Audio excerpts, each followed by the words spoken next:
फिर आज का क्लास शुरू होगा यूरोप के कुछ एक्स्ट्रा टॉपिक से। कल हमने पूरा यूरोप का फिजिकल भी कंप्लीट किया और पॉलिटिकल भी कंप्लीट हो गया है, हो चुका है।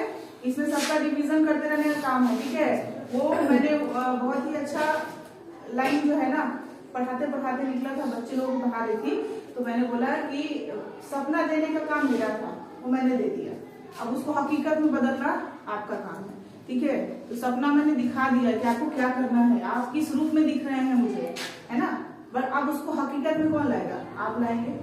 मेरा सहयोग पूरा रहेगा, पूरा मैं गाइडेंस करूंगी, लेकिन उसको हकीकत में आप ही को लाना है। मेरे मेहनत करने से कुछ नहीं होगा। तो मैंने आपको सारा लिंक भेज दिया है, शेयर किया हुआ है। वीडियो को पूरा रिवीजन कर दीजिए, क्लास किए हैं या नहीं किए उससे बहस नहीं है, पूरा फिर से रिवीजन कर जाइए, जिससे आपको पूरा याद रहेगा। यूरोप का कुछ कंट्री जो है, हंगरी के बाद वाला जो जितना भी ट्रिक है थोड़ा ट्रिकी है ना, ट्रिकी है। उसमें उसके बाद जो छोटे छोटे कंट्री का नाम दिया गया वो भी ट्रिकी है, तो उसका कंट्री और कैपिटल याद करना बहुत जरूरी है, तो याद रखिएगा, ठीक है। तो आज हम लोग पढ़ेंगे यूरोप के कुछ एक्स्ट्रा टॉपिक्स, जिसमें एक पर्सन है उसके बारे में कुछ हम लोग चर्चा कर लेते हैं, ठीक है। वास्को डी गामा का नाम आपने सुना होगा, वास्को डी गामा का नाम सबको ही जानते हैं। क्या किया था उन्होंने, क्या किया था, देखिए उसका भी जवाब वही है। और कोई बोलेगा वास्को डी गामा क्या किए थे, भारत तक खोज, वो बोले भारत तक खोज किए थे। और कोई बोलना चाहेगा, यही तो हमारे में मानसिकता गलत है, भारत की खोज नहीं किए थे, भारत ऑलरेडी पहले था, भारत को खोजने वाला कौन है, कोई नहीं है, ठीक है। भारत ऑलरेडी एग्जिस्ट करता था। उन्होंने, ठीक है, समुद्री रास्ते का खोज किया था कि किस तरीके से भारत तक पहुंचा जाए, समुद्री रास्ते का खोज किया था, ठीक है। यही हमें अपना सोच बदलना है, ठीक है। घिसा पिटा लाइन जो है ना, भारत की खोज किसने की थी, वास्को डी गामा ने, ये सब नहीं करना है, ठीक है। उन्होंने क्या किया था, उन्होंने समुद्री रास्ते की खोज की थी जो कि उन्हें सीधा कहाँ ले जाए, भारत तक ले जाए, ठीक है। अब उस यात्रा में, उस यात्रा के क्रम में कौन कौन सी घटनाएं हुई थी उसके बारे में हम थोड़ा सा डिस्कस कर लेते हैं। डेट सबको याद होगा, 1498 में आए थे, है ना, भारत पहुंचे थे। अब सोचिए भारत पहुंचे 1498 में, इस सेंटेंस से आप लोगों को डाउट नहीं हुआ कि जब भारत पहले से ही था तो फिर इन लोग खोजा कैसे, वहां पे व्यापार करने गए थे, ट्रेड करने गए थे, है ना। इनका क्या था पता है, यहाँ भारत जब गए थे ना, तो इन्होंने जब देखा वहाँ के मसाले, वहाँ के कपड़े, सूती वस्त्र जो देखा ना, तो इनको ऐसा लगा कि भाई यहाँ थोड़ा सस्ता मिल रहा है, हमारे यहाँ तो इतने महंगे हैं, तो उन्होंने वहां से कुछ सामान ले लिया और लौट कर गए ना। तो आपको पता होना चाहिए वास्को डी गामा वही व्यक्ति थे जिन्होंने भारत के वस्तुओं को यूरोप में ले जाके 26 गुना अधिक दाम पर बेचा था। 1-2 गुना नहीं, 3 गुना नहीं, 26 गुना, समझ रहे। और वहीं से लालच शुरू हुआ। एक तरीके से कहा जा सकता है कि ब्रिटिशर्स को लालच दिलाने वाले वास्को डी गामा ही थे। यह देखो वहां से क्या चीज लेकर आया है ना। और एक बंदा यहाँ से लेकर आया और इतना अमीर हो रहा है बेच बेच के, तो हम लोग क्या ही कर सकते हैं, उस देश को चलो लूटा जाए। वही से मेंटलिटी मेरे ओपिनियन में ये हो सकता है ना, पॉसिबल है। तो सबका लालच, सबका ध्यान कहाँ केंद्रित हुआ, भारत पे, और तब जाके पूरा जो है यूरोप का जो पूरा ब्रिटेन पार्ट है वो जग गया। अरे भाई हमें भी लूटना चाहिए, अकेले ये क्यों लूट के खाए, है ना। तो सीआर टाइप का नहीं हो गया, वो भी मांस खा रहा है तो हम भी मांस खा लेंगे, सड़ा हुआ ही क्यों ना हो, है ना, यहाँ ताजा मिल रहा था। चलिए, तो वास्को डी गामा के बारे में बात करेंगे। तो वास्को डी गामा क्या थे बताइए, पुर्तगाली थे, पुर्तगाल के थे। मैंने मैप को पढ़ाते वक्त भी बताया है, ये तो है। वो एक अन्वेषक भी थे। अन्वेषक मतलब क्या होता है, खोजबीन करने वाले जो खोजी यात्री होते हैं ना, उनको बोला जाता है, अन्वेषक भी थे वो।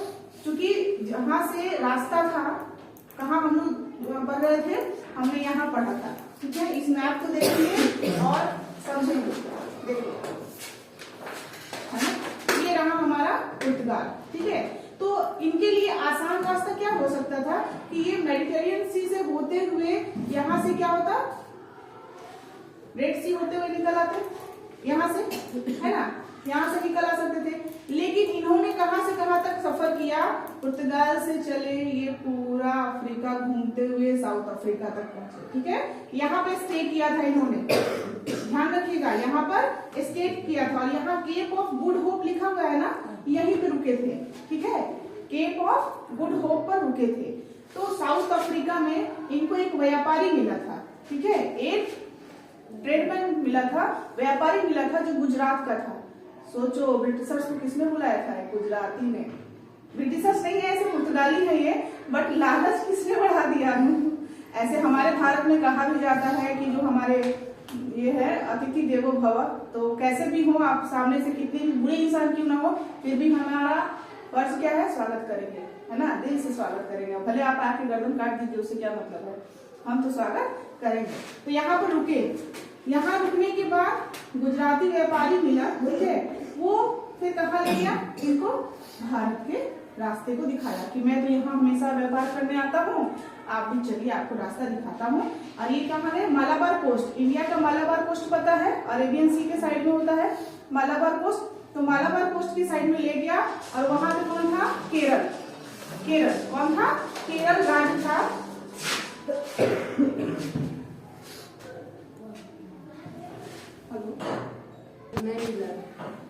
एक एक टॉपिक में जो बता रही हूँ ना, इस कहानी में ही आपको कुछ कुछ जगह का नाम याद कर लेना। अक्सर पूछता है वास्को ड गामा जो थे वो भारत के किस बंदरगाह पर रुके थे? कालीकट बंदरगाह, ठीक है। और कालीकट बंदरगाह कहाँ है? केरल में है, याद रहेगा।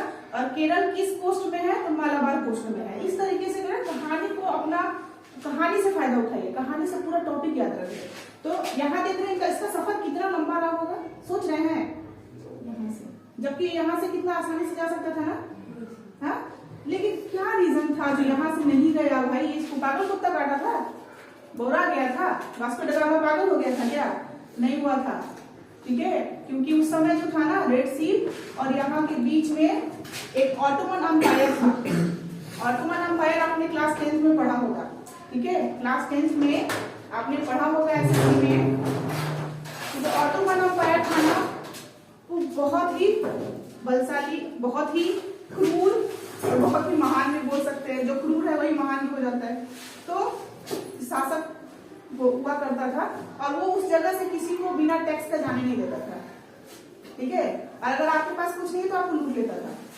तो एक तरीके से समुद्री डाकू भी कहा जाता था, ठीक है। तो उस रास्ते से जाना असंभव था, इस वजह से ये लोग इतना घूमकर वहां पहुंचे, ठीक है, क्लियर है। तो वास्को ड गामा के बारे में कुछ बातें हैं जो आप बिल्कुल ध्यान से सुनेंगे, ठीक है। नाविक के साथ साथ क्या थे? वे अन्वेषक भी थे। 1498 में मालाबार कोस्ट पे केरल के कालीकट बंदरगाह पे पहुंचे थे। अब इनका दो व्यक्ति का नाम बहुत खासकर पूछा जाता है। दो व्यक्ति इनके जीवन में, दो व्यक्ति बहुत ही इंपॉर्टेंट है। एक पहला जो उनको साउथ अफ्रीका में मिला था, ठीक है, साउथ अफ्रीका में गुजराती व्यापारी था, तो उसका नाम पूछ देता है, ठीक है। तो आप उसका नाम याद रखिएगा, अब्दुल माजिद। क्या नाम था? अब्दुल माजिद। सब आपको मिल जाएगा पीडीएफ के रूप में, आप उसको देख लीजिएगा, ठीक है। तो जो गुजराती व्यापारी था जिन्होंने उनकी मदद की थी भारत तक सीधे रास्ते, समुद्र के रास्ते से जाने में, वो कौन थे? अब्दुल माजिद थे, ठीक है। अब देखिए, अब ये लेकर पहुंच गए वहां, केरल पहुंच गए। तो उस समय का क्या था? 1498 की बात हो रही है, 1498 की बात हो रही है। तो हर एक जगह, हर एक क्षेत्र में क्षेत्रीय राजा हुआ करते थे, क्षेत्रीय राजा हुआ करते थे। तो उस समय जो केरल पहुंचे ना, तो वहां पे एक राजा थे, उन्होंने उनका स्वागत किया था। क्योंकि भारत में क्या है? अतिथि देवो भव, है ना। अतिथि आए हैं तो हम लोग उनका स्वागत करेंगे भगवान के रूप में, है ना। तो उन्होंने स्वागत किया था। अब ये भी पूछता है कि वास्को ड गामा जब भारत पहुंचे थे तो उनका स्वागत किस राजा ने किया था? तो नाम याद कर लीजिएगा, जमोरिन राजा। अक्सर देखिए नाम सुनते ही याद है, वहां भी पढ़ा था, है ना। लेकिन इसको इंटरेस्टिंग रूप में याद करना है हमें, है ना। तो जब वो पहुंचा, अब्दुल माजिद किसको लेकर पहुंचा? वास्को ड गामा को कहाँ लेकर पहुंचा? केरल में। तो अब आपको दो चीज यहाँ से पता चला, स्वागत किसने किया? जमोरिन ने। और उस समय केरल का राजा कौन था? क्षेत्रीय राजा जमोरिन था, ठीक है, क्लियर है। इतना याद रहेगा आप लोगों को, ठीक है। और फिर उसके बाद क्या होता है? उसके बाद जब भारत में देखता है इतना कुछ है ना, वास्को ड गामा देखता है बहुत कुछ है भाई भारत में तो यहाँ। लेकिन एक चीज आप यहाँ गौर कीजिएगा कि फिर भी अब उसने सिर्फ व्यापार करने का सोचा था, उसने सिर्फ व्यापार करने का सोचा था कि यहाँ से वस्तु को ले जाएंगे, अपने यूरोप में जाकर बेच देंगे। अब उसको जितना आने जाने में खर्चा होता उससे तो कई गुना ज्यादा वो जो है कमा रहा था, तो वो तो कितनी बार भी आ सकता था। अब सोचो कि अगर 100 रुपए का कोई चीज खरीद के गया है, 26 गुना ज्यादा, मतलब समझ रहे हो कितना हो गया? 2600 रुपए में बेचेगा उसको, कितना बेनिफिट हुआ, उससे तो कितनी बार आ जा सकता है ना। तो उसने सिर्फ व्यापार का सोचा था, किस तरीके का बात नहीं सोचा था कि इसको कब्जा कर लेना है, ठीक है। बस उसने व्यापार का सोचा था, यहाँ से वस्तुओं को ले जाके कितने अधिक दाम पे बेचा था, 26 गुना अधिक। याद रखिएगा ये सारा कुछ। तो ये कहानी था हमारा वास्को ड गामा का। अब वास्को ड गामा का कहानी हमने क्यों सुना है मैम, क्योंकि वो एक यूरोपियन थे, क्योंकि वो यूरोपियन थे और हम लोग यूरोप पढ़ रहे हैं, तो हमें बनता है ना उनके बारे में जानना। तो ये हो गए वास्को ड गामा की बात। अब हम लोग टॉपिक लिखना शुरू करेंगे, ठीक है। टॉपिक जैसे मैं बताऊंगी। पहला टॉपिक आपका है यूरोप से रिलेटेड। अगर मैं आपसे पूछूं कि यूरोप जो है, यूरोप किस हेमिस्फीयर में बिलोंग करता है, तो हेमिस्फीयर सबसे पहले आप हेमिस्फीयर समझाना पड़ेगा। अर्धगोला, अर्धगोला है ना। तो चलिए पहले समझिए, ये हमारा कौन है, अर्थ है, ये अर्थ है, ठीक है। अब ये अर्थ है और इसको किसने दो भागों में बांट दिया है, इक्वेटर ने। किसने बांटा, इक्वेटर ने। इक्वेटर ने क्या किया, इसको दो बराबर भागों में बांट दिया है। जब ये पूरा था तो इसको हम लोग क्या बोल रहे थे, स्फीयर। क्या बोल रहे थे, स्फीयर मतलब गोला, ठीक है। लेकिन जैसे इक्वेटर ने इसको दो बराबर भागों में बांट दिया तो ये हो गया अर्धगोला। ये आधा गोला ऊपर, आधा गोला नीचे। इसको बोलते हैं नॉर्दर्न हेमिस्फीयर। क्लियर है, मतलब उत्तरी अर्धगोला, ठीक है। और ये क्या हो गया, साउदर्न हेमिस्फीयर। अब हेमिस्फीयर का मतलब पता हो गया, अर्धगोला कहते हैं उसको। आप बताइए, हेमिस्फीयर बोलना ही अच्छा लग रहा है, अर्धगोला बोलेंगे तो बहुत थोड़ा सा डिफिकल्ट हो जाएगा, तो आप हेमिस्फीयर याद रखेंगे। तो नॉर्थ पोल के साइड में जो हेमिस्फीयर है उसको नॉर्दर्न हेमिस्फीयर बोलेंगे, और जो साउथ पोल के साइड में हेमिस्फीयर है उसको साउदर्न हेमिस्फीयर बोलेंगे, ठीक है। ये क्लियर हो गया। अब आप मुझे बताइए, मैंने बताया है आपको, मैप में भी दिखाया है, यूरोप किस हेमिस्फीयर में है, फटाफट बताइए। इतना टाइम नहीं लगाते, साउदर्न में। कौन बोल रहा है, जो एकदम 100% बोलिए, कोई दिक्कत नहीं है, यहाँ कोई दिक्कत नहीं है, सीखने आए हैं ना, मेरा काम सिखाने का है, ठीक है। आप अभी लॉजिक नहीं लगा पाए हैं यहाँ। चलिए एक और चीज सिखा देती हूँ मैं। ये हो गया आपका, ठीक है। इसके बाद मैं जवाब दूंगी आपको। फिर से एक अर्थ बना रही हूँ, क्लियर है। ये नॉर्थ पोल, ये साउथ, ये आया इक्वेटर 0 डिग्री, ठीक है। 0 डिग्री इक्वेटर आया। आपको यहाँ पे दो लाइन करनी है, लाइन में भी साथ छोड़ दिया, ठीक है। इस तरीके का स्ट्रक्चर क्लास 10th में आपने बनाया होगा, ग्लोब का। ग्लोब के बारे में स्टडी की होगी। ये क्या होता है, 22.5 डिग्री नॉर्थ, और ये क्या होता है 66.5 डिग्री नॉर्थ, क्लियर है। और ये हमारा क्या है, नॉर्थ पोल, ठीक है। यहाँ भी हो जाएगा 22.5 degree south and 66.5 degree south, ठीक है। अब मैम आपने ये क्यों लाइन इतनी सारे बता दिए है ना, ये क्या है, लैटिट्यूड है, लैटिट्यूड है। अब इस लैटिट्यूड का नाम है, इसका मैंने क्या बताया, इक्वेटर, है ना। इसका क्या बताएंगे, बताइए, नाम आपने पढ़ा होगा, ठीक है। ट्रॉपिक ऑफ कैंसर सुने, ट्रॉपिक ऑफ कैंसर नाम सुना है आपने, ट्रॉपिक ऑफ कैंसर, ठीक है। नाम याद रखिएगा, ट्रॉपिक ऑफ कैंसर, जिसको हम लोग कर्क रेखा बोलते हैं, कर्क रेखा, क्या बोलते हैं, कर्क रेखा, ठीक है। तो उस तरीके से ट्रॉपिक ऑफ कैंसर कितने डिग्री में है, 22.5 डिग्री नॉर्थ पे, ठीक है। ये क्या होता है, tropic of Arctic, Arctic circle, है ना। अब कुछ ध्यान आ रहा है आपको कि हमने आर्कटिक ओशन यहाँ पढ़ा था, और यूरोप के जस्ट ऊपर में कौन था, आर्कटिक ओशन था। तो यूरोप किधर होना चाहिए, नॉर्दर्न हेमिस्फीयर में, क्लियर रहेगा। यही चीज है ना, हम लोग को पूरा बेस से समझना है, ठीक है।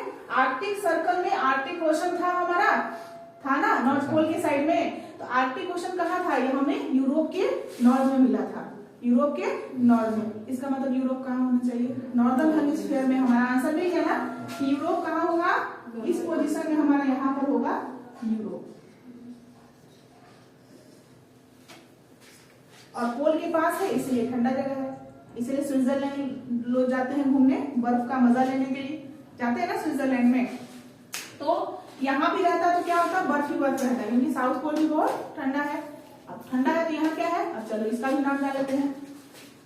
अब ये वाला जो है लैटिट्यूड, उसको बोलते हैं ट्रॉपिक ऑफ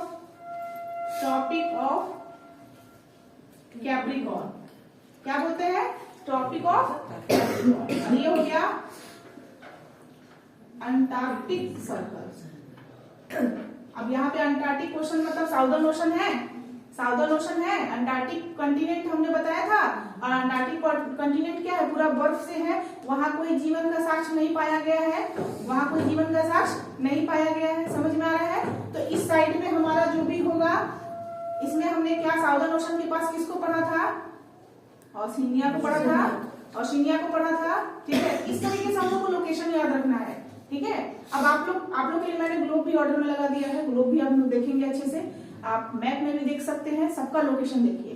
ठीक है, इक्वेटर को देख लीजिए, इक्वेटर तो दिख रहा होगा सबको मैप में, इक्वेटर को देख लीजिए और देखिए कि इक्वेटर के नॉर्थ में कौन है और साउथ में कौन है, आपको क्लियर समझ में आ जाएगा। ठीक है, अच्छा, इसमें अब कोई डाउट होगा आपको, कभी नहीं होगा, इसमें भी कोई डाउट नहीं होगा। ठीक है, अब एक चीज आप ध्यान दीजिएगा, यूरोप के बाद हम लोग क्या पढ़ने वाले हैं, अफ्रीका पढ़ने वाले हैं। अफ्रीका का मैप 2 मिनट के निकालिए आप लोग, 2 मिनट के लिए अफ्रीका का मैप निकालिए फटाफट। पेज नंबर देखिए और अफ्रीका का मैप निकालिए।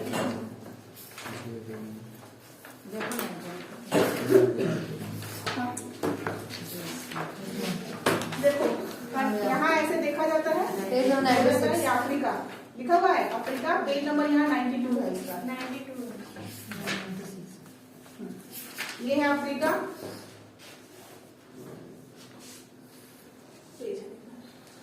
तो अफ्रीका देख रहे हैं। अब एक चीज आप ढूंढिए, इक्वेटर, इक्वेटर का लाइन देखिए तो कहां से जा रहा है, ये सबको इक्वेटर मिल गया, कहां से मिला, यहां से। अब ये देखिए, ये मेरा पोजीशन किसका है, अफ्रीका का है ना, सब कोई मैप में भी अपना देख लीजिएगा। यहाँ ये इक्वेटर है, ये देखिए यहाँ से पार करते गया यहाँ, मतलब ये आधा पार्ट कहाँ जा रहा है, नॉर्दर्न हेमिस्फीयर में, और आधा पार्ट कहाँ जा रहा है, साउथ में। तो आप बता सकते हैं ना, ठीक है, आप क्या बता सकते हैं कि दो ऐसे आप कंटिनेंट का नाम बताइए जो नॉर्दर्न में भी है और साउदर्न में भी है। एक तो अफ्रीका हो गया, दूसरा देखिए साउथ अमेरिका है ना, थोड़ा सा हिस्सा क्या है नॉर्दर्न में है, बाकी हिस्सा हाँ। लेकिन अफ्रीका क्या है ना, बिल्कुल आधा आधा बट गया लगता है। अफ्रीका क्या है, आधा आधा बट गया, आधा। लेकिन मैक्सिमम कंट्री किधर है, नॉर्दर्न हेमिस्फीयर में है, कुछ कंट्री जो है किसमें है, साउदर्न में है। यही मैं दिखाना चाह रही थी। तो अब आपको लोकेशन में दिक्कत नहीं होगा। अच्छा चलिए, अपने भारत को क्यों छोड़ते हैं, भारत को देखिए, भारत का पोजीशन देख लिए, ये है इक्वेटर, इक्वेटर से ऊपर है ना, तो भारत का लोकेशन क्या मिलेगा, नॉर्दर्न हेमिस्फीयर में। इतना समझ में आ गया आप लोगों को, अब कोई दिक्कत नहीं होगी जानने में कि किसका लोकेशन कहाँ है। तो पहला हमारा वही था topic, Europe is located in northern hemisphere. Europe कहाँ है, नॉर्दर्न हेमिस्फीयर में। चलिए अब यूरोप का मैप खोल लीजिए, ओपन कर लीजिए यूरोप का। एक बड़ा इंपॉर्टेंट क्वेश्चन आया था जो कि मैंने आप लोगों को पहले कल शायद बता दिया था, फर्स्ट वाली क्लास में बता दिया था, क्या नाम था, हाँ स्कैंडिनेविया, ठीक है बताया था। तो ये इसके बारे में कुछ आपको समझ में आया था कि क्या मैं बता रही हूँ। एक ऐसा ग्रुप, देशों का ऐसा ग्रुप जो कल्चर और लैंग्वेज में क्या है, समानता रखता है, एक जैसा समानता रखता है। तो एक ग्रुप हमने ये पढ़ा था। आज हम लोग 3 ग्रुप के बारे में पढ़ेंगे। ऐसे मैंने 2 ग्रुप पढ़ाया है, 2 ग्रुप, एक ये हो गया और एक मैंने क्या हुआ था, बाल्टिक कंट्रीज बताया था। तो 2 ग्रुप हमने पढ़ लिया है, तीसरा आज हम लोग के लिए या एक और होगा 4। आज 4 ग्रुप के बारे में पढ़ेंगे, ठीक है, 4 ग्रुप के बारे में जानेंगे। पहला आपसे पूछेगा, ध्यान से सुनिएगा, group of countries together called Scandinavia. Scandinavia तो कौन कौन सा देश होगा, जल्दी बताइए, फटाफट बताइए। मैंने बताया था ना, कौन कौन सा देश होगा स्कैंडिनेविया में? स्कैंडिनेविया भी बोलते हैं उसको, और जब वो एक ग्रुप बन जाता है उसको बोलते हैं स्कैंडिनेवियन कंट्री। हाँ, तो बताइए कौन कौन था? सब कोई चुप है। नॉर्वे था, स्वीडन था, डेनमार्क था, आइसलैंड था, ठीक है, और एक फैरो आइलैंड था। उसके बाद एक क्या था आपका, अगर फिनलैंड मिल जाता तो क्या हो जाता? फिनो स्कैंडिनेविया, ठीक है। तो ये आपको याद रखना है कि स्कैंडिनेविया जब भी आपसे पूछेगा तो आप क्या बोलिएगा? नॉर्वे, स्वीडन, डेनमार्क, आइसलैंड, ये 4 तो पक्का बोल दीजिएगा, ठीक है। ये 4 नाम तो पक्का बोल दीजिएगा। इसी को हम लोग क्या कहते हैं? स्कैंडिनेवियन कंट्री, ठीक है। तीसरा टॉपिक हमारा आएगा, ऐसे मैं लिख दूं या फिर आप लोग लिख लोगे? मैंने स्कैंडिनेविया के बारे में बताया हुआ है ना, तो उस ग्रुप के बारे में लिखना है। दूसरा टॉपिक आपसे पूछ रही हूँ मैं, क्वेश्चन पूछ रही हूँ, आपको जवाब देने का कोशिश करना है, ठीक है। अगर नहीं होगा तो फिर मैं बताऊंगी। यूरोप, इमेजिन कीजिए, यूरोप एंड एशिया, ठीक है, समझ आ रहा है? Europe and Asia is separated by, मैंने बताया था, यूरोप, ये है हमारा यूरोप, है ना, और ये है एशिया, यहां से एशिया। आप बता सकते हैं कि ये किसके द्वारा सेपरेट किया जा रहा है? 3 चीज का नाम बताइएगा, एक सी का नाम बताइए, एक स्टेट का नाम बताइए, और एक माउंटेन का नाम बताइए। तीनों नाम मैंने बताया हुआ है। Ural mountain, very good. Ural mountain अलग करता है यूरोप को एशिया से, ठीक है, वेरी गुड। एक माउंटेन हो गया। आप सी का नाम बताइए। एक सी का नाम भी मैंने बताया था, कैस्पियन सी। देखिए, ध्यान से देखिए, कैस्पियन सी ने यूरोप को एशिया से अलग किया है ना, कैस्पियन सी और यूरल माउंटेन हो गया। अब ये बताइए, मैंने कौन सा एक स्टेट बताया था जो मैप में नहीं मिला था, मैंने ग्रुप में आपको शेयर किया है?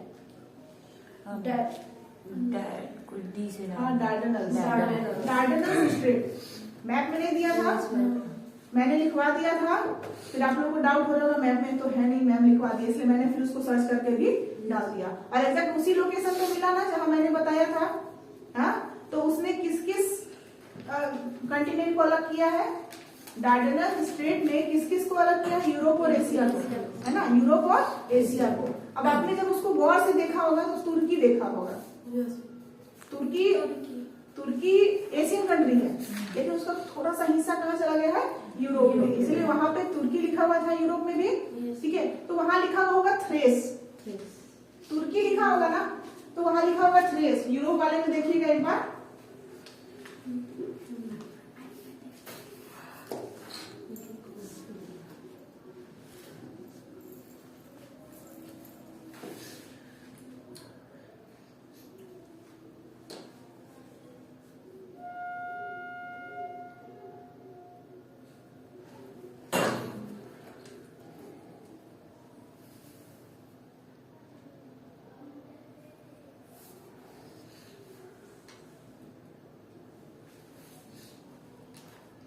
मिला सबको? थ्रेस लिखा हुआ, THRACE, थ्रेस।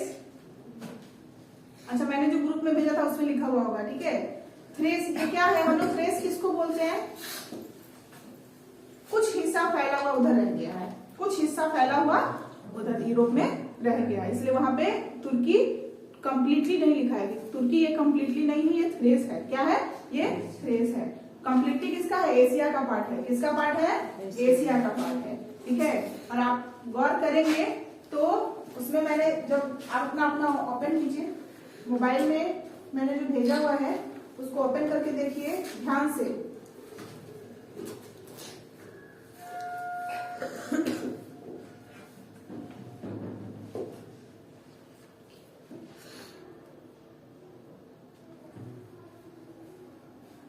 ये भी मैंने कल लिखवा दिया था आपको।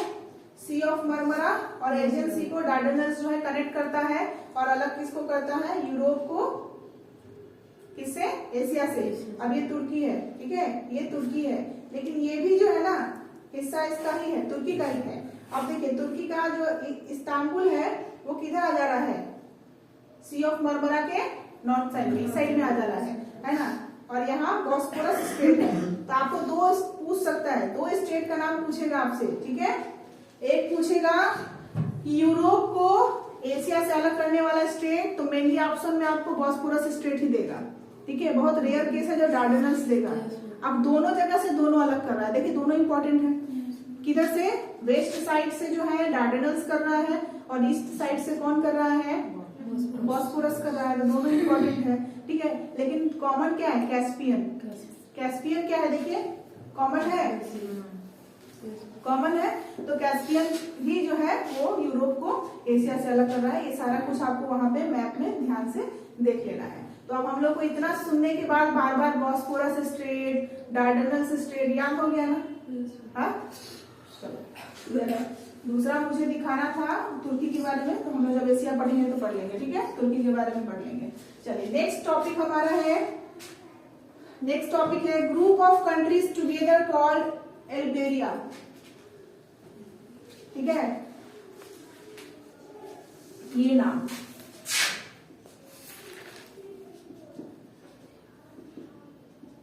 अब ये भी एक देश का समूह है, ठीक है। अब ये कौन कौन से देश इसमें आएंगे हम लोग जानेंगे, ठीक है। अब मैं जगह का नाम बताऊंगी और आप मैप में देखेंगे, ठीक है।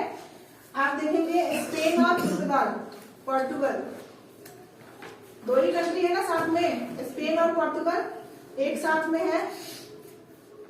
फ्रांस के नीचे देखिए, अभी तक आप लोग मैप में देखना नहीं सीखे हैं, है ना। स्पेन और पुर्तगाल है, इन दोनों देश को मिलाकर हम लोग क्या कहते हैं, अल्बेरिया कहते हैं, ठीक है। अल्बेरिया कहते हैं, क्या कहते हैं, अल्बेरिया कहते हैं। याद रहेगा, ये ज्यादा नहीं पूछा जाता है आपसे, जो है पूछा जाएगा क्या, Balkan state, Baltic states, Scandinavia, ठीक है, ये सारा पूछा जाएगा। तो अब ये मैम ने बोला ये पूछा जाएगा, इसका मतलब आता है कॉमनली।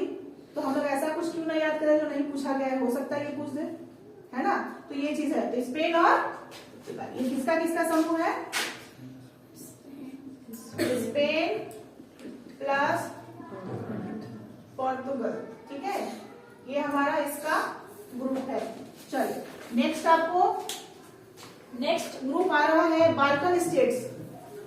बाल्टिक नहीं है, गलती से भी बाल्टिक कंट्रीज मत बता दीजिएगा, ये बाल्कन स्टेट है, बाल्कन स्टेट्स। बाल्कन स्टेट्स में अच्छा एक नाम आपको और आएगा, ये बताइए बेलग्रेड किसके कैपिटल है, बेलग्रेड किसका कैपिटल है, फटाफट बताइए, इतना टाइम नहीं लगना चाहिए। हाँ, बेलग्रेड किसका कैपिटल है, ब्रुसेल्स का। ब्रुसेल्स का ना, मारूंगी ना, ये रखी हो क्या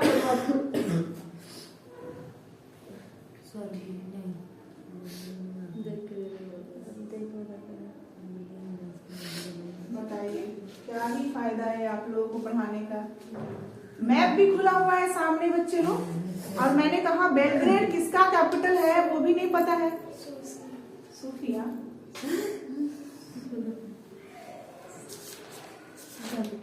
सर्बिया,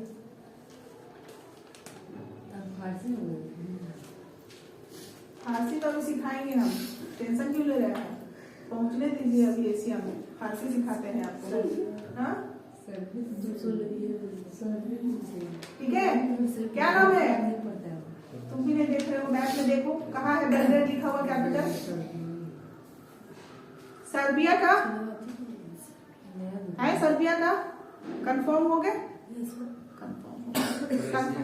हाँ किसका है, क्रोएशिया का। चलो इसका आ रहा है क्रोएशिया, आपका आ रहा है सर्बिया, और तुम्हारा सर्बिया पक्का। क्रोएशिया का क्या होता है,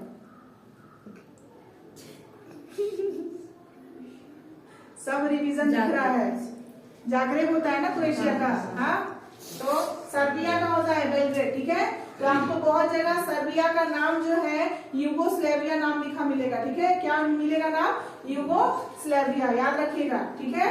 कंफ्यूजन नहीं होना चाहिए। क्या नाम मिलेगा? यूगोस्लाविया। ठीक है, तो सर्बिया को क्या बोलते हैं?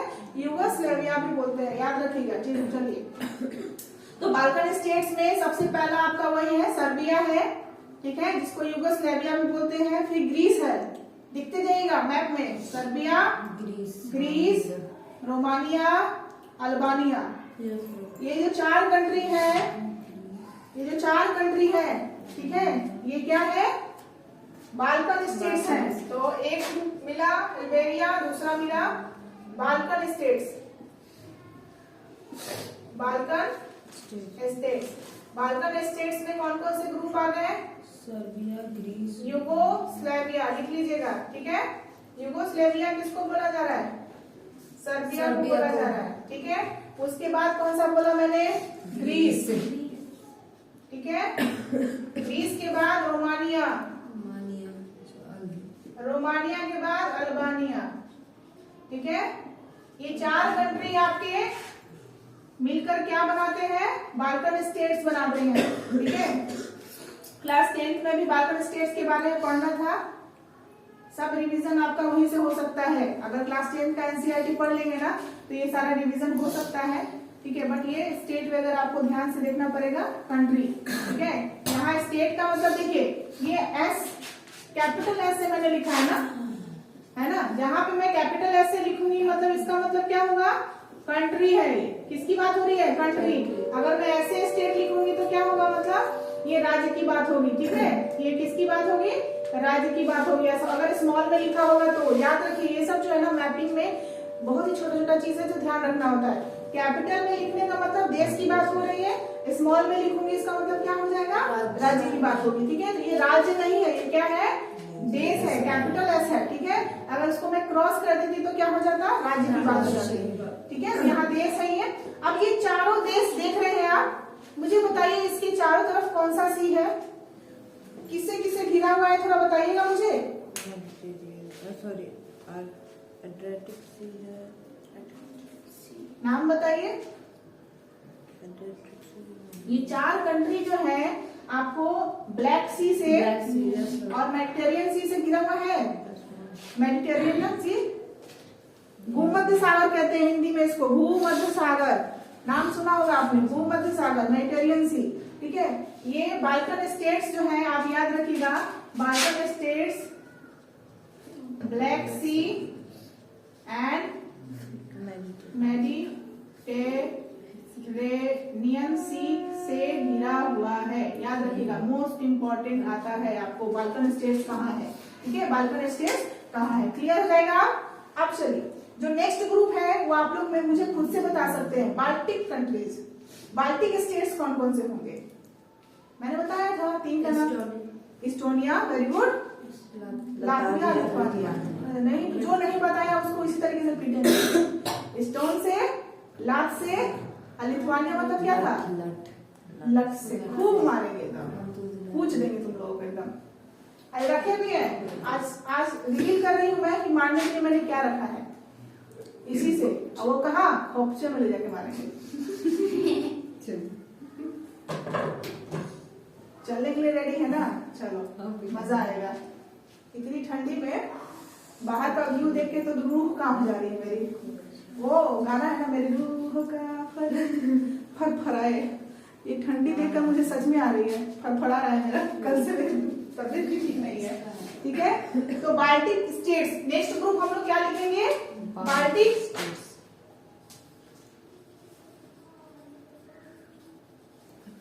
Baltic states. अब इसमें कौन कौन सा आया? Estonia,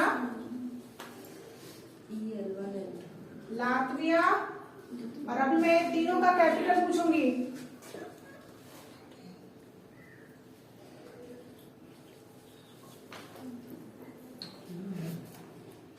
Lithuania.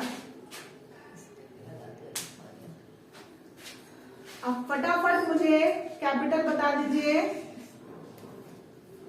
खड़े हो जाओ। नंदिनी, इस्टोनिया का कैपिटल बताओ। देखो, देख कर भी नहीं बता पाएंगे, हमको पता है। इस्टोनिया का कैपिटल?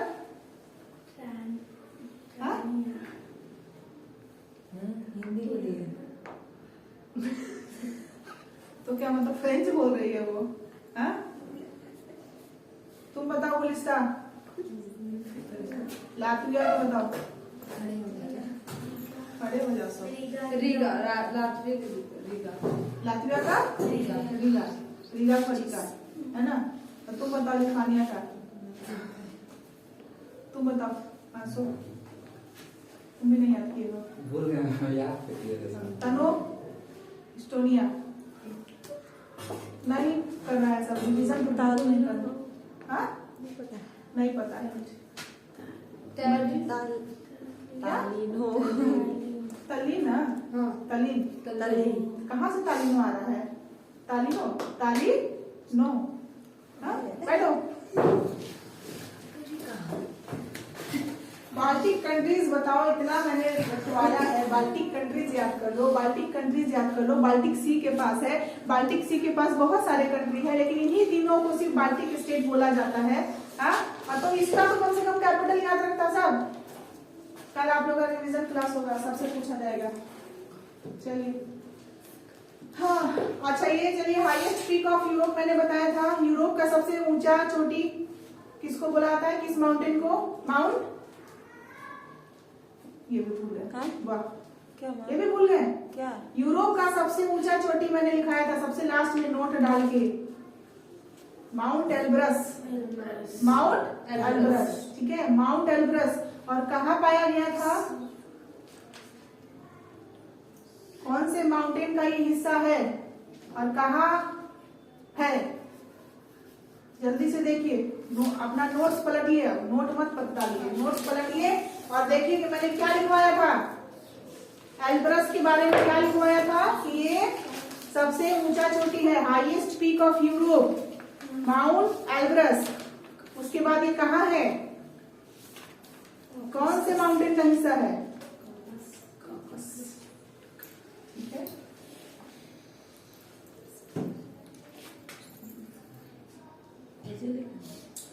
सबसे लंबी नदी क्या लिखवाया था मैंने? Longest river,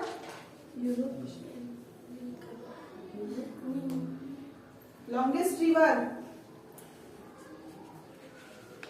Volga, longest river Volga. ये सब टॉपिक आपका चल रहा है, ये सब आपको इम्पोर्टेंट क्वेश्चन है याद रखने को, और आपको का रिवीजन दिख रहा है मुझे।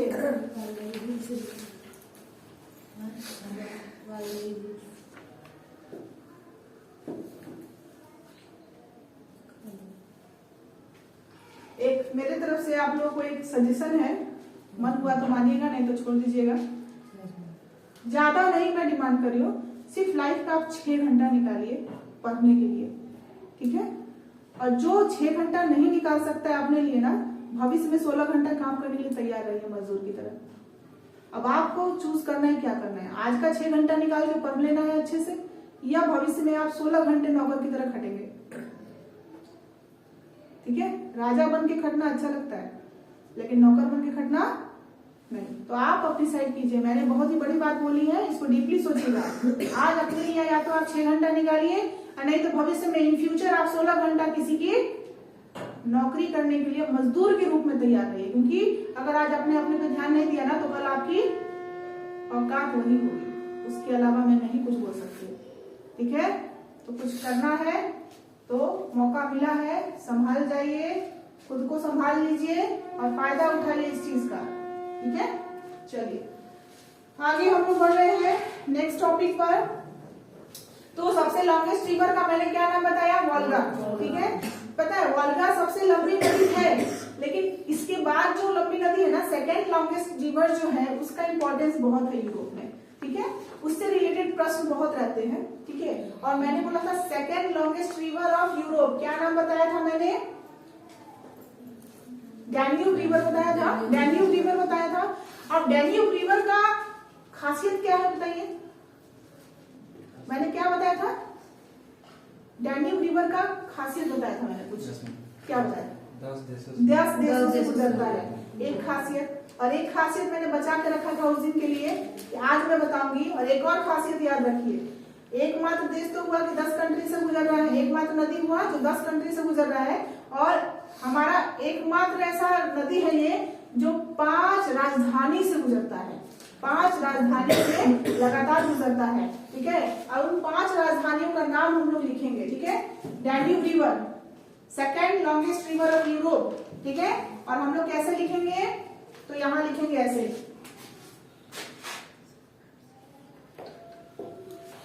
Second longest river. अब यूरोप पर है तो यूरोप लिखना जरूरी है क्या, नहीं है ना, बस second longest river Danube river. ठीक है, डैन्यूब रिवर को ऐसे करके लिख देंगे, और यहाँ आपको 5 राजधानी का नाम मैं बोलूंगी, उसको लिखना है आपको। ठीक है, और राजधानी में बताऊंगी, देश आपको लिखना है। क्लियर है, राजधानी मैं बता देती हूँ और आपको देश लिखना है, किस देश का राजधानी है, याद रखिएगा। सबसे पहला है बुचारेस्ट। अब मैं इसका नहीं बताऊंगी, आप खुद बताएंगे बुचारेस्ट किस देश की राजधानी है। रोमानिया, वेरी गुड, इसकी है रोमानिया। इस तरीके से करके लिखेंगे रोमानिया। अब मेरा काम है ये 4 में नाम बताऊंगी, आपको लिखना है। क्लियर है, चलो नेक्स्ट नाम है ब्रातिस्लावा। अब ब्रातिस्लावा किसका कैपिटल है, Bratislava Slovenia, very good, Slovenia. हमेशा स्लोवाकिया और स्लोवेनिया में आप कंफ्यूजन रहेगा, लेकिन ये किसका कैपिटल है, स्लोवेनिया का। ठीक है, स्लोवेनिया, तो ब्रातिस्लावा। तीसरा कैपिटल है आपको बेलग्रेड, सर्बिया। ठीक है, सर्बिया, जिसको हम लोग किस नाम से भी जान रहे हैं, यूगोस्लाविया के नाम से भी जान रहे हैं। चलिए आगे मिलेगा आपको कैपिटल 4 नंबर पे बुडापेस्ट, हंगरी। ये देखिए कितना जल्दी याद है, तुरंत बुडापेस्ट मतलब बुडापेस्ट करेगा मतलब भूख लगी है, हंगरी है। तो हर एक चीज को ट्रिक से याद कर लीजिए ना फिर।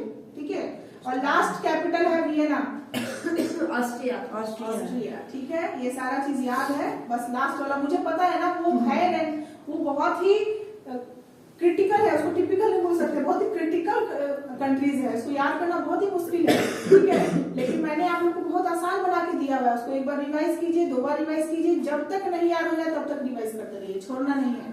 ठीक है, बन जाइए आप दशरथ मान जी की तरह। क्या बनिएगा, जब तक हटेगा नहीं तब तक तोड़ेगा नहीं छोड़ेगा वो तो तोड़ेगा नहीं, उसको फाउंटेन तोड़ना था ना, आपको ये रटना है, ये याद करना है, तो आपका अपना डायलॉग होना चाहिए, जब तक रटेगा नहीं तब तक रुकेगा नहीं। रुकेगा नहीं। ये तो मैच नहीं कर रहा है, थोड़ा सा अच्छा सोचिए। जब तक रटेगा नहीं हटेगा नहीं। हाँ, ठीक है, जब तक रटेगा नहीं तब तक हटेगा नहीं। अभी बहुत लोगों के दिमाग में ना पुष्पा वाला डायलॉग आ रहा होगा, झुकेगा नहीं, आगे का बीप बीप बीप। चलो, तो हो गया 5 हमारा कैपिटल हुआ। ठीक है, एक बार फिर से बोलिए, ये क्या हो गया आपका, बुचारेस्ट, उसके बाद ब्रातिस्लावा, उसके बाद बेलग्रेड, उसके बाद बुडापेस्ट और वियना। ठीक है, 5 ऐसे राजधानी से डैन्यूब रिवर गुजरती है। ठीक है, याद रखिएगा, एकमात्र नदी है जो 5 राजधानियों से ये गुजरती है। ठीक है, अब चलिए, आपने हमेशा पढ़ा होगा जीके में कि दुनिया का सबसे लंबा रेल मार्ग पढ़े, रेल लाइन, दुनिया का सबसे लंबा रेल लाइन कहाँ है, यूरोप में ही है। यूरोप में ही है, तो क्या किसी को नाम याद है, नहीं याद है ना, ट्रांस साइबेरियन सुने हैं ना, ट्रांस साइबेरियन, जीके जो भी पढ़ा होगा ना बचपन में, अभी उसको याद आ जाएगा धीरे धीरे, ट्रांस साइबेरियन रेलवे रूट। ठीक है, ये क्या हो जाएगा हमारा, दुनिया का सबसे लंबा रेल लाइन। ठीक है, ट्रांस साइबेरियन रेल रूट लिख लीजिएगा, क्या हो जाएगा हमारा, ट्रांस साइबेरियन रेल रूट। अब हमें इसको जानना जरूरी है कि कहाँ से मैप शुरू होता है और कहाँ तक जाता है, ये दुनिया का सबसे लंबा रेल लाइन है, हमें बताइए। ठीक है, तो आप मैप को खोलेंगे, चलो मैप मैं भी ओपन कर लेती हूँ, मैप को खोलेंगे और मैं जो स्पॉट बताऊंगी उसमें देखना है आपको। ठीक है, यूरोप निकाल लेंगे,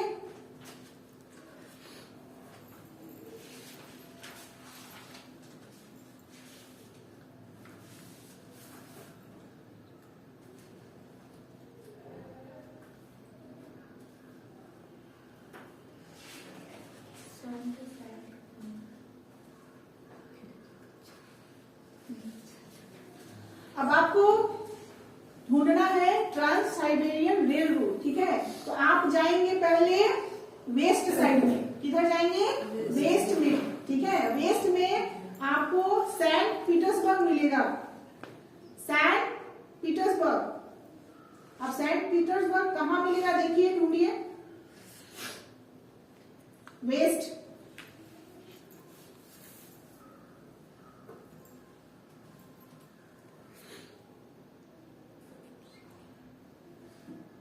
पीटर्सबर्ग आप ढूंढ लेंगे, जो ढूंढ लेगा उसको एक चॉकलेट मिलेगा। जो कि है नहीं है, डायलॉग पता है सबको।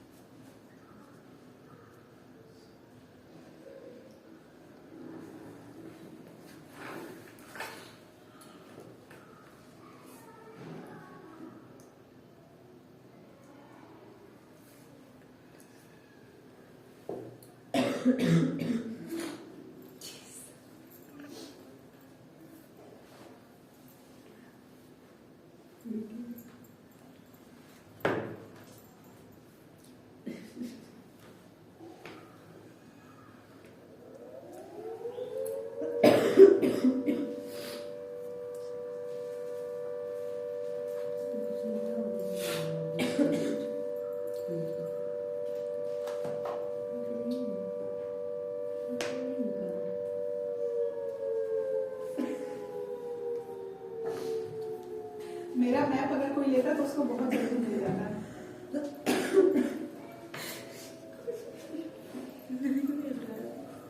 नहीं मिल रहा है, नहीं मिल रहा है। चलो अब मैं दिखा देती हूँ, क्लियर है। चलो याद देखो, मेरा मैप इसलिए अच्छा हुआ कि किसी ने नहीं लिया है। देखिए मैंने क्या पढ़ाया है, यहाँ से क्या है, यूरोप का हिस्सा है, ठीक है। वर्ल्ड का सबसे क्या हम लोग लंबा रेलवे लाइन हम लोग ढूंढ रहे हैं। यहाँ देखिए सेंट पीटर्सबर्ग। हाँ मैम इधर है। फिनलैंड के नीचे। Yes ma'am. मिला? मैम आप हमको कहाँ भेज दी थी? रसिया के साथ। रसिया के साथ है ना, सेंट पीटर्सबर्ग है। चलो उसके बाद वेस्ट इधर। उसके बाद आप रसिया का ओपन कीजिए, एशिया में देखिए ना पॉइंट कहाँ से, सेंट पीटर्सबर्ग। अब एशिया का ओपन कीजिए रसिया के पास।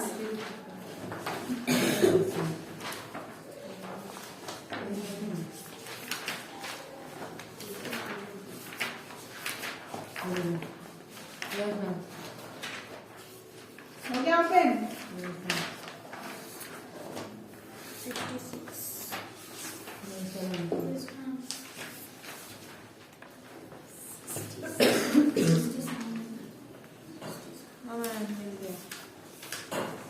उसमें दूसरा पॉइंट आपको ढूंढना है, व्लादिवोस्टोक। व्लादिवोस्टोक देखिए अब यूरोप के पास नहीं होगा, आप दूर दूर मत चले जाइएगा। Vladivostok.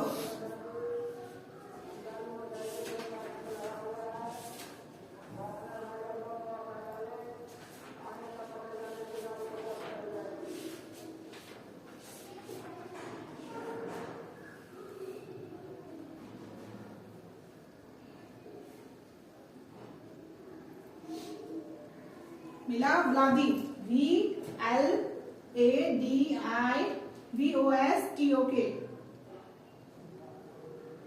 Vladivostok in the east, बिल्कुल पूरब की तरफ चले जाइए, बिल्कुल पूरब चले जाना है। रूस का बिल्कुल पूरब का पॉइंट होगा आपको, ईस्ट सी मिल रहा है लिखा हुआ आपको, ईस्ट में ईस्ट सी, ईस्ट सी, ईस्ट में। वेस्ट सभी कोई देख रहे हैं, ईस्ट देखिए, रूस का ईस्ट देखिए, वेस्ट साइड में देख रहे हैं, तब से ईस्ट ढूंढ रहे हैं। ईस्ट सी देखिए कहाँ लिखा हुआ है। Yes ma'am. उसके ऊपर देखिए वहाँ पे लिखा हुआ है व्लादिवोस्टोक, वहां तक का लंबा लाइन है। अब आप यहाँ से मैच कर सकते हैं। चलिए ये वाला मैप आपने ओपन किया है, तो ध्यान दीजिएगा, ये वाला मैप आपने ओपन किया है एशिया का। हमने मॉस्को में ढूंढा सेंट पीटर्सबर्ग, ठीक है। और यहाँ से रेलवे लाइन जाते जाते जाते जाते जाते यहाँ पर आकर यहाँ वॉस्टॉक पर मिला है। क्लियर है?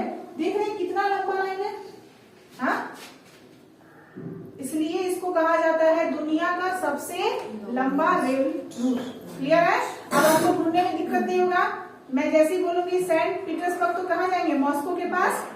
और जैसे ही मैं बोलूंगी व्लादिवोस्टॉक ढूंढिए, कहाँ है? ईस्ट सी के पास जाके मिल जाएगा आपको। ठीक है? ये सब किसका पार्ट है? रूस का। देखिए एक हिस्सा रूस में है, एक हिस्सा रूस में ही है लेकिन यूरोप का है। ठीक है? यूरोप के साथ है, तो इसलिए हम लोग इसको क्या कहते हैं? दुनिया का सबसे लंबा rail line, trans Siberian rail route. क्या नाम है इसका? Trans Siberian rail route. इसका मिल जाएगा आपको फोटो। ठीक है? आप लोग देख के लिख लीजिएगा। नेक्स्ट हम लोग आते हैं वाटरफॉल पे। ठीक है? सबसे ऊंचा वाटरफॉल कहाँ होगा? तो एक तो आप लॉजिक लगाइए, यूरोप का मैप देख के बताइए कि सबसे ऊंचा कहाँ हो सकता है वाटरफॉल। सबसे ऊंचा थोड़ा सा दिमाग लगा के बताइए, सबसे ऊंचा कौन सा देश दिखता है आपको सबसे ऊंचा? उसमें सबसे ऊपर बताइए, सबसे नॉर्थ में कौन सा देश है यूरोप का? सबसे नॉर्दर्न स्वीडन। स्वीडन है? मुझे तो नॉर्वे दिखता है। नॉर्वे ने देखो दोनों को घेर रखा है ना, तो सबसे ऊंचा कौन होगा? नॉर्वे। और एकदम एक्जैक्टली नॉर्वे में ही सबसे ऊंचा हाईएस्ट वाटरफॉल है जिसका नाम है वेनुफेलेट। वेनुफेलेट। ठीक है? नाम इसका है वेन्यूफेलेट।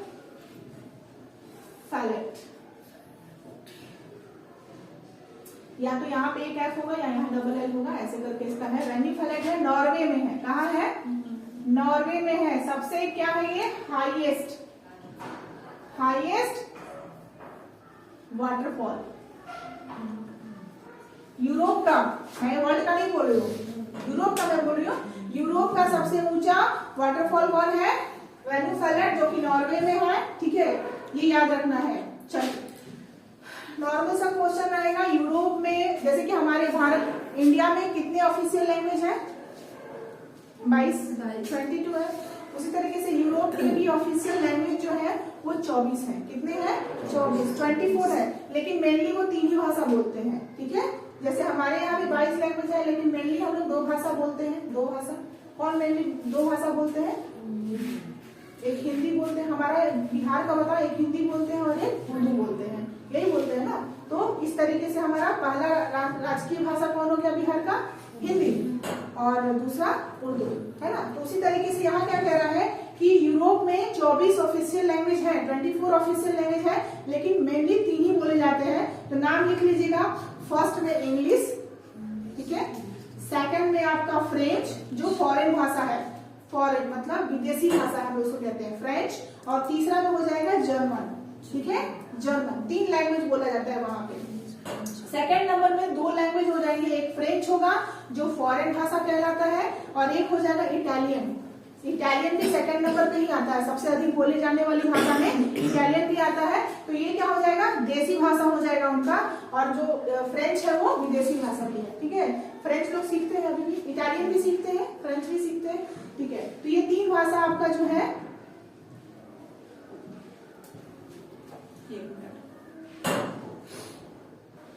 तो कौन कौन सी भाषा बोली जा रही है यूरोप में? एक सबसे पहली सबसे अधिक इंग्लिश बोली जा रही है, ठीक है। दूसरी फ्रेंच बोली जा रही है, दूसरे नंबर पे इटालियन भी है। फ्रेंच फॉरेन हो गया और इटालियन देसी हो गया, ठीक है। और थर्ड नंबर पे कौन सी भाषा बोली जा रही है? जर्मन, ठीक है। टोटल ऑफिशियल लैंग्वेज कितने हैं? 24 है। चलिए अब आगे का टॉपिक है करेंसी का नाम क्या होता है, वहां के पैसे को क्या बोलते हैं, करेंसी को क्या बोलते हैं, है ना। अब डॉलर मत बोल देना भाई, यूरो होता है। क्या होता है? यूरो। क्लियर है? यूरो, EURO, यूरो, ठीक है।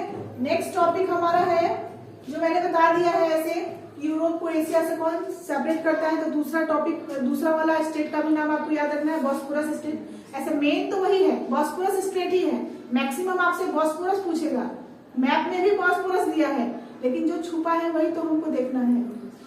जो सबको ही देख रहा है वो तो सबको ही देख रहा है ना, हमें तो वो चीज देखना है जो किसी को नजर नहीं आया है, ठीक है। तो हम लोगों ने क्या ढूंढा? डार्डेनल्स ढूंढा, ठीक है। और ये चीज यूपीएससी का टॉपिक है, डार्डेनल्स वगैरह जो है ना, डार्डेनल्स स्टेट जो है यूपीएससी वाले लोग पढ़ते हैं, ये नॉर्मल वाले नहीं पढ़ते हैं, तो पता ही नहीं होता है डार्डेनल्स क्या है। यहाँ तक कि मैप में भी आपको नहीं दिया है ना।